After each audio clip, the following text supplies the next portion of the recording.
സല്ലല്ലാഹു അലൈഹി വസല്ലം ഇദാ അകല തുആമൻ, നബി എന്തെങ്കിലും ഭക്ഷണം കഴിച്ചാൽ ലഅഖ അസ്വാബിഅഹു സലാസ, നബിയുടെ വിരലുകൾ 3 പ്രാവശ്യം വടിക്കുമായിരുന്നു. വിരലുകൾ, നബി ഭക്ഷണം കഴിച്ചാൽ വിരലുകൾ വടിക്കുമായിരുന്നു. നമ്മൾ ചോറ് കഴിഞ്ഞിട്ട് നമ്മുടെ കയ്യിൽ ചോറുണ്ടാവും, ആ ചോറ് അതേപാടെ കൊണ്ടുപോയി കഴുകി കളയലാണ് വേണ്ടത്, അതല്ലാതെ വടിച്ച് തിന്നലാണ് വേണ്ടത്? എന്താ വേണ്ടത്? അത് വടിച്ച് കഴിക്കണം. അത് നബി ചെയ്യുമായിരുന്നു, ഭക്ഷണമില്ലാത്തതല്ല.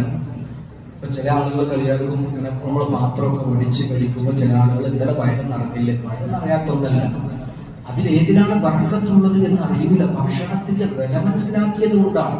ഭക്ഷണമില്ലാത്ത, കാണാൻ കഴിയാത്ത ആളുകൾ ഭക്ഷണം കണ്ടിട്ട് ദിവസങ്ങളോ ആഴ്ചകളോ മാസങ്ങളോ ആയ ആളുകൾ നമ്മൾ ജീവിക്കുന്ന ഈ ഗ്രഹത്തിൽ തന്നെ ജീവിക്കുന്നു, ഈ ഭൂമിയിൽ നമ്മൾ ജീവിക്കുന്ന ഈ ഭൂമിയിൽ തന്നെ. അപ്പൊ ഭക്ഷണത്തിന്റെ വില മനസ്സിലാക്കിയ പ്രവാചകനാണ് റസൂലുള്ളാഹി സ്വല്ലല്ലാഹു അലൈഹി വസല്ലം. അക്കല തുആമൻ, നബി ഭക്ഷണം കഴിച്ചാൽ അസ്വാബിയഹു സലാസ, 3 പ്രാവശ്യം നബി സ്വല്ലല്ലാഹു അലൈഹി വസല്ലം തന്റെ വിരലുകൾ വടിച്ചെടുക്കുമായിരുന്നു എന്ന് അനസ് ഇബ്നു മാലിക്. ഇതെല്ലാം നമ്മൾ നമ്മുടെ ജീവിതത്തിലേക്ക് കൊണ്ടുവരേണ്ട കാര്യങ്ങളാണ്.